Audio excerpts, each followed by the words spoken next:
An early morning emergency sent Lexington fire crews racing to an apartment complex, but not for flames. This time it was a carbon monoxide leak. Kylie Hill shows us what first responders found and why fire officials say this is a critical reminder to check your detectors. It's tonight's top story at 6:30.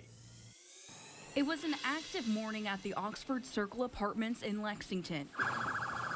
Around 5 a.m., calls started coming into the Lexington Fire Department for an unconscious person. We arrived on scene. Our detector started going off, letting us know that we had high levels of CO in the home, so we upgraded the call to a gas response. Crews started evacuating residents as dangerous levels of carbon monoxide were found throughout the building. 12 people were affected, 1 died, while the others are expected to be okay. The signs and symptoms that you look for with CO poisoning, you're looking for weakness, dizziness, nausea, vomiting. Often called a silent killer, carbon monoxide is odorless and invisible, making detectors essential in homes. If you have natural gas usually feeds a gas range.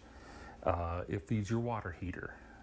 It can potentially feed your heating system. If you have one of those in your home, if you're getting a bill from the gas company, have a CO detector in your home. And if that detector ever goes off,